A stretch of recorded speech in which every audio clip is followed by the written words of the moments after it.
While we are gathering virtually today, we acknowledge that each of us is on the traditional territory of many nations across Turtle Island. We broadcast from Toronto, the traditional territory of the Mississaugas of the Credit, the Anishinaabe, the Chippewa, the Haudenosaunee, and the Wendat peoples. Today, it is home to many diverse First Nations, Inuit, and Métis people. We offer this acknowledgement as a stepping stone toward honoring the original occupants, a testimony to the oppression faced by Indigenous peoples, and our commitment in this series to creating dialogues aimed at addressing such systemic injustice. Hi! Hi, Rhea. Do you miss me yet? I actually do. I miss you a lot. I'm so happy to be back here with you. I know, I'm like, pretty sure we already talked every day, but now it's like we're talking like 3 times a day. It's the best. It's the best. I love doing this with you. How awesome was last week? Last week was so good. It was really nice to talk about things that you and I have been really focusing on in the last couple of years, as well as to just hear the feedback from everybody. There's just such a it's so important to get the feedback from the people we are, bringing this message to. I love that. And I think, part of it is just being on this journey together and creating a space where people can authentically show up where we are and learn and unlearn together. And I think keyword journey. We've been on this journey for like 2-3 years now. I'm curious, in your work that you're doing this week, did you learn anything that was new or interesting? I feel like, I'm always learning, and something that really stood out to me is just really ensuring that D&I is a space that we're working on everybody, not just one area over here or one area over here. DEI really is about ensuring we are making sure everyone feels like they are seen, heard, and belong. And I've been noticing that some areas are not as focused on as others. And I want to make sure that in this series and in our own conversations that we can focus on everybody. What about you? I love that. Yeah, I love that. And I think, it was a really interesting week. I had incredible meetings, sort of exploring a bunch of different pieces of work in this space. And one that was really interesting when we come back to the concept of understanding that we are all comprised of so many different pieces. And I was reflecting actually back on our opening of the Move the Dial Summit last year and how we really tried to show that you are many, many things and I am many, many things. And we each bring to the table all the bits of us.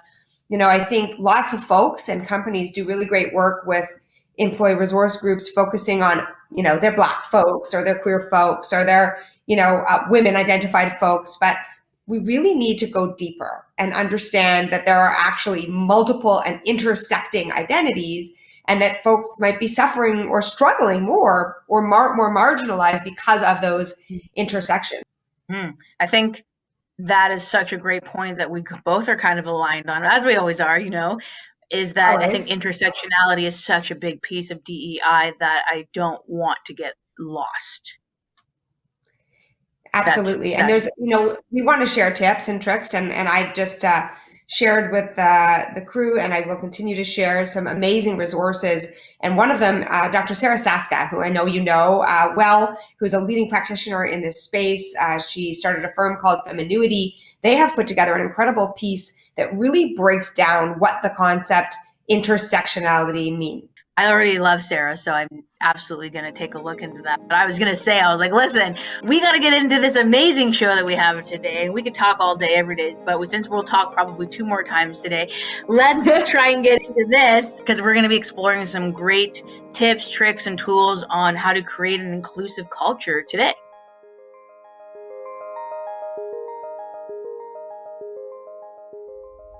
Today, we are talking with Shabani Ahuja, a global executive with experience in, honestly, just about everything from digital, HR, IT, and product development. Not only that, she's responsible for the implementation and management of digital platforms that transform customer experience. Woo! She's a champion of inclusion in the workplace and is co-chair of TD's LGBTQ2 plus Women Steering Committee and a proud member of the LGBTQ community.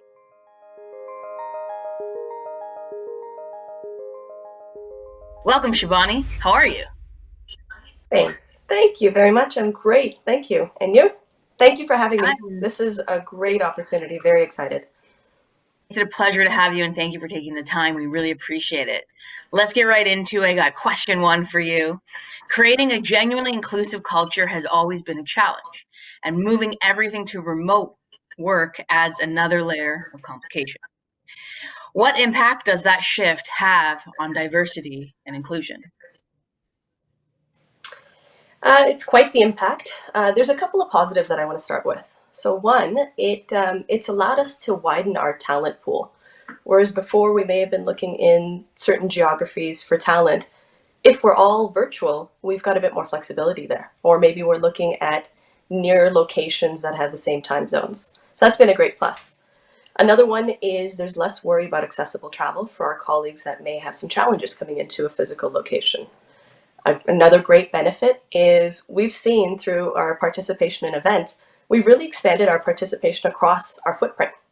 We are seeing colleagues north and south of the border saying, hey, it's great to see each other on camera. Now, on the flip side, and unfortunately there's more of a potentially negative impact as a result, our marginalized communities are potentially feeling a bit more marginalized. It's hard to be visible. So if you're part of a marginalized community before and not as visible, it becomes a bit more challenging if you do or don't have your camera on, if you're a small box on a screen of many. So that's something that we are contending with. The key, though, as organizations is what's your approach? Is it a laissez-faire approach or is it being intentional? One simple thing, though, organizations can do, it's very easy, is just at a human level, check in with each individual to see how it's impacting them. For organizations that are further behind at building their diversity, inclusion, and equity strategies, what are a few key areas that you would advise the folks working on the programs to keep in mind to help foster, as much of a sense of belonging as possible in today's remote environment? Well, a virtual environment means that employers have to try that much harder.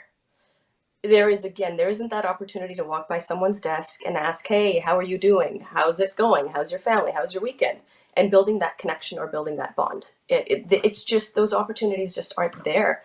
If I see someone walking in my halls at home, that's going to be creepy. I'll be a little worried.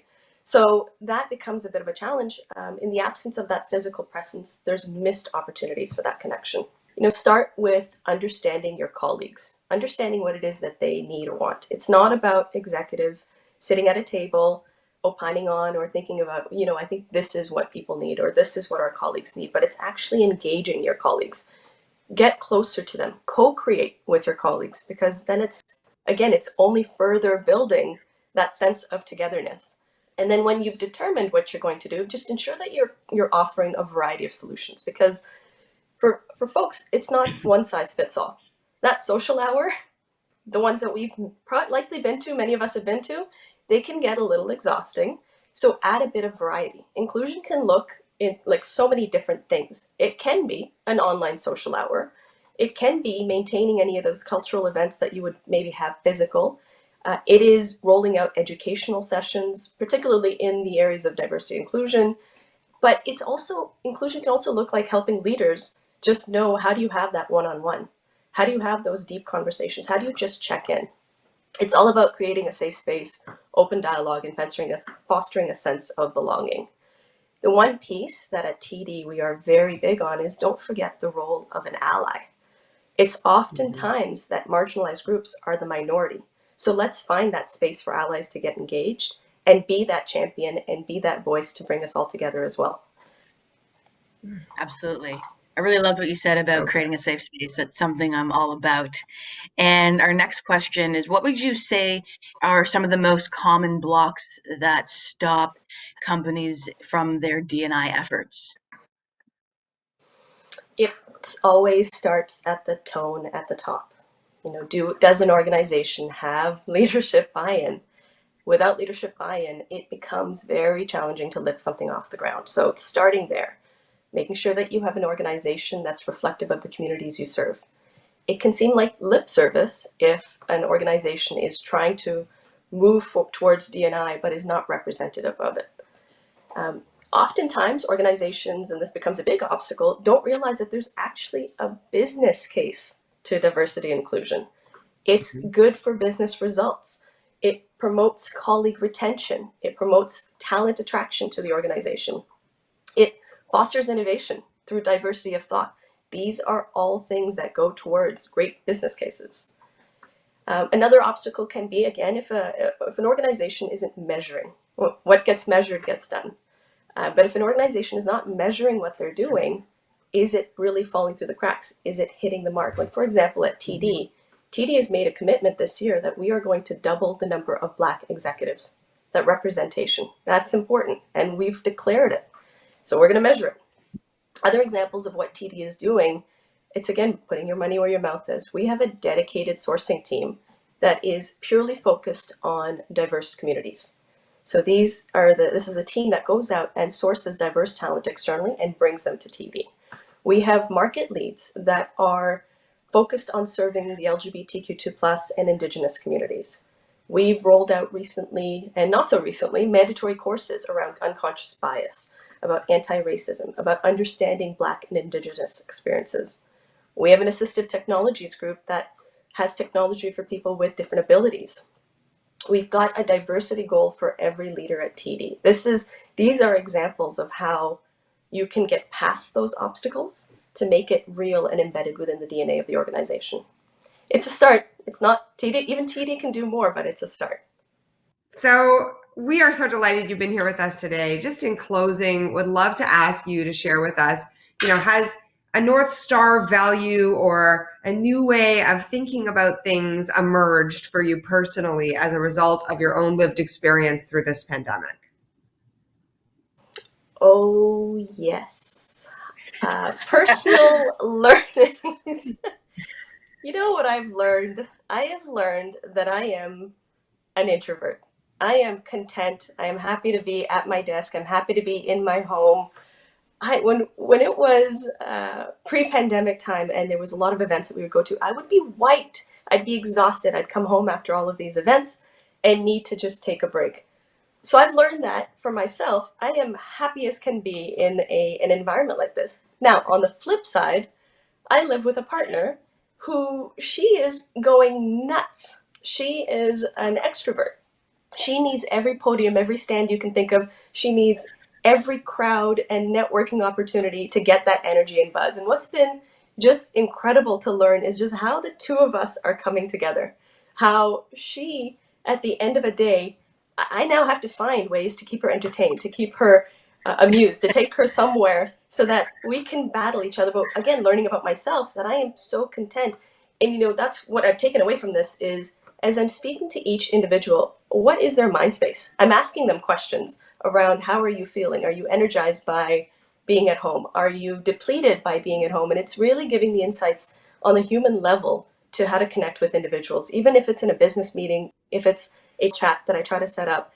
That's been such an aha moment, just the dynamic at home with my partner. Mm-hmm. I love that. But it sounds like a great vibe. And like when we can hang out, Jody and I would love to come hang out. Yeah, we're doing it. I love it. And the takeaway, I think, for everyone listening is like starting the conversations with how are you really, and creating that space, right?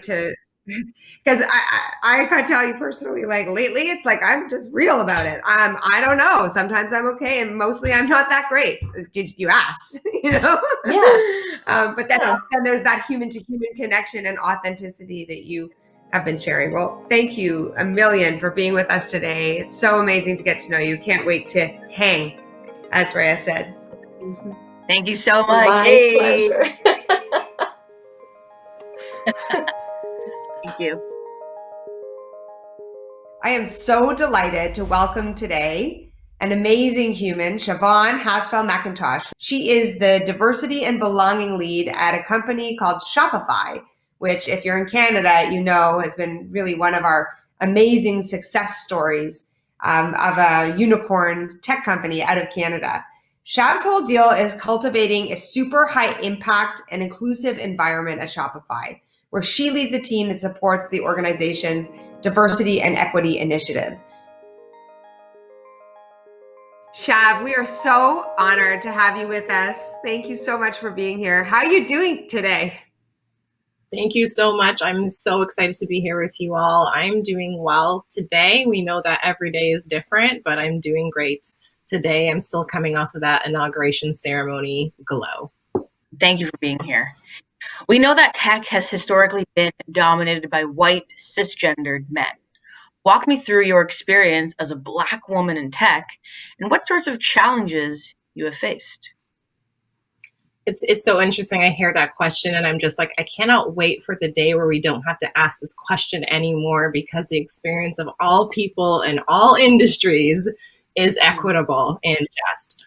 But we're not there yet. We're still on our journey. We're still working towards that. What I can say, and if I just go back a little bit, just about my experience of being a Black woman as a professional in the corporate world. And I just remember when I was younger, watching my parents navigate the corporate world and having them come home and talking about bosses they had who were, I didn't have the language back then, but what they were experiencing back in those days was the racism and the oppressions that come through systems. So I watched that growing up and I really didn't understand that. And I always found that to be super curious. And as I started getting into the corporate world myself, and as I started to experience some of those things myself, it all started to click for me. And before I talk about tech, before I was in tech, I was in CPG, so in consumer packaged goods, specifically in beverages. And that was my first job, my first foray in my early 20s. And honestly, in that setting, I was the one of only Black people. I was the only Black woman, and I was one of the few Black people. But it became normalized to me, because that's all I knew. That was my experience for the first 10 years of my career. That was the setting. And we weren't having those conversations around diversity and equity and inclusion at that time. So when I moved into the tech sector, I saw more people who looked like me, maybe not in leadership roles, but I found that extraordinarily refreshing because it was such a drastic change from where I had just come. But the thing that I will say is that I think compared to other industries, the conversation is being had in tech. And I don't know if because tech is deemed more liberal than other industries, but the conversations are being had. And we can, talk more about this a little bit later, but the experience of being a Black woman, a non-technical Black woman in tech, working in the diversity, equity, and inclusion space through 2020 was an experience, and an exhausting one at that. But I think we might get into that a little bit later. I feel so privileged to even ask you, how did you handle the, the year, beyond the crisis, of course, of the pandemic and everybody moving home, but the real crisis of all of the brutal murders of so many individuals and the anti-Black racism movement that ensued finally in that way. Like, I don't even honestly know how to ask you the question in a way that feels right, but I really would love to hear how you dealt with it with your team. And of course, anything you'd like to share about your own experience, we'd love to hear. For sure. Big like, question. Yeah. It's a casual question. But Just I a would little say question. that right? But anti-Black, anti-Asian, anti-Indigenous racism was all on the rise last year, or we were seeing it more. For me, it wasn't new, right? Maybe the new thing was that more people were paying attention because more people were, filming that. And we were forced to relive the trauma of actually watching things like the death of George Floyd over and over and over. So for me, it wasn't new, but what was new was more people interested in the topics. And I think everybody reacts to things differently. And of course, I went through all of the emotions, right? From fear to anxiety to anger to, really seeing the opportunity to hold my organization accountable. and all of the people at Shopify accountable. And I used that as fuel for my fire. But that's just me. Everybody's different. So I wanted to make sure that people on my team understood that if you can't lean in as a teacher, if you can't lean into the space and, meet people where they are, because people are at all sorts of different parts of their journey, that's cool. Please just be honest with yourself. And my manager, David King, who's phenomenal, gave me the same. He afforded me the same. And I remember the day after George Floyd's murder, we were on a call, and we were on a call with execs, and we were just talking about, what are we going to do? This has happened. What are we going to do? And I remember just bursting out in tears. Like, I was talking about like what we need to do, and there was so much conviction, but I was also angry and frustrated and sad and scared, and I started to cry. And I remember apologizing for the tears, right? And I'm just like, I'm so sorry.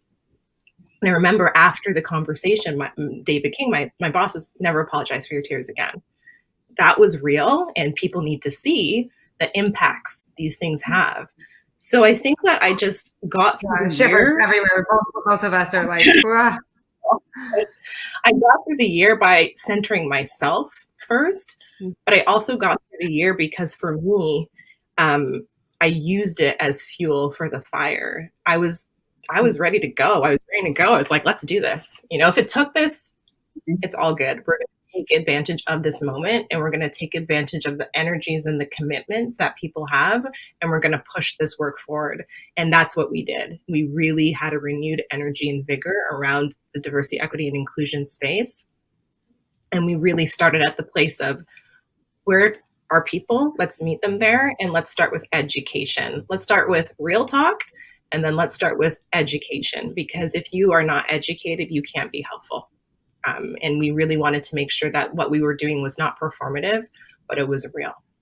One of the things that I admire most about you, and I've said this to you before, is that you meet people where they are, with a tremendous amount of empathy and patience and love, really. I mean, it's really unique. And it's been really wonderful to watch Shopify's inclusion journey from beginning to now, and your own personal commitment and patience and empathy as the leadership sort of evolved, right? So this really leads me to the next question from your perspective, like, to share with our audience, whose responsibility is diversity, inclusion, and equity work from sort of bottom, middle, top, and where, but from your own lived experience in this particular very unique role that you have with this very unique company that's rocking the world. Tell us, who owns it? All y'all's. That's like, really? All y'all's. Every single human, really, it's a collective responsibility. Leadership sets a tone, right? Your exec team, your founders, they set the tone for sure, because people look up and they mimic the behaviors that they see above, right? The cultural norms that they see. So I know that senior leadership must be invested, and they must articulate that investment to everybody, and they must articulate that everybody will be held accountable. Yeah, and I really appreciate that, and I love that. You gave us so much to think about, and I think everyone who's listening has a lot more that they can take back to their teams and actually start to implement. So we thank you for all the tips and tools, your time, and we just really appreciate you being here with us. So thank you so much. That was incredible. Thank you. Oh, we need to dance. Yeah, dance it out. Thank you so much. So Rhea, just reflecting on some of the conversation and also some of the significant shifts in the world over the last couple of years, but in particular the last year, of course, just the way the world has changed so significantly from so many events. Some folks have talked about the case for diversity, equity, and inclusion being based in a moral imperative, right? And of course, it is based in a moral imperative. But increasingly, I think what we've also seen is that there's, a very strong business case for prioritizing in a bold way the DEI work, with measurable outcomes, because the most innovative teams are comprised of the humans that reflect the population that can actually build the products and services that the population needs. There is a tension sometimes between those two. What are your thoughts on this? Yeah, that was a really great point that Siobhan brought up. And I feel like it's just something that every business and person should be thinking of, as a way for us to ensure that everyone can feel seen, heard, and like they belong, but also to dismantle so much of the systemic racism that many people aren't even aware of. And it can sometimes be hard to pinpoint. And I think having D&I or DEI top of mind allows us to break those down team by team, from top down, bottom up. And that to me feels like the only way we're going to see longevity in actual change. Absolutely. And I loved what we were talking about with both of our guests in this particular episode around how you actually drive the initiatives in a way that's consistent with actual outcomes. And you see some of the bold companies that are leading the way, really driving executive compensation in a way that's aligned with the strategy to prioritize the moral and business imperative of doing work that is focused on equity. It's really a new world and a very exciting time, right? It is. And I think for the first time, companies are seeing this as a long-term initiative rather than a one workshop fix. And for me, that is very exciting. And I'm sure for anyone who's like myself and you who have been in the D&I space, it's exciting that this is now a focus so that more work can be done and we can create more seats at the table. Let's go! Boom. Somehow our time is up. I'm sure we could literally talk about these topics for hours. But before we go, we want to send everyone away with this week's challenge. Shivani talked today about creating better virtual cultures within our teams, which obviously is so important right now that we've mostly been virtual for almost a year, if you can believe it. Instead of guessing at what people need to be happy, we really have to ask them so that we can build a sense of connection with our teams. So many ways that we can do that, but keep in mind that every team and company is different. So some things that could work is asking to do a survey, ask your leadership if you can start a virtual inclusion committee, or just start asking your direct reports and colleagues to find out how they actually feel about working from home. Then work with them to put some new practices into place, whatever it looks like for them. Huge thank you to you, Rhea, because I love doing this with you. Let's start with that. Team Elevate. And of course, to our experts, Shav and Shivani, who joined us today. And a huge thank you to you, our audience and community, for joining us. The numbers for today's show are unbelievable, and we are just so humbled and grateful that you are with us. If you have got something to say, a tip to share, keep the conversation going at #ElevateEquality. We want to hear from you and what you have to say. Next week, we're coming back together and we're taking a bold and honest look at getting comfortable with very uncomfortable conversations. To register, visit Elevate.ca. Stay safe, take care of one another, and see you next time. We also want to take a minute to celebrate the 25th anniversary of Black History Month being recognized in Canada since 1996. And this, of course, holds a near and dear place to my heart, not because I identify as a Black queer woman, but my mom, Rosemary Sadler, was a catalyst in getting Black History Month recognized in Canada, as well as the president of the Ontario Black History Society for 22 years. So seeing my mom and do her life's work has absolutely inspired me. And I always think of how the torch has not just been passed down to me, but passed down to all of us. Woo! Love you. Can't wait. Love you. Boom.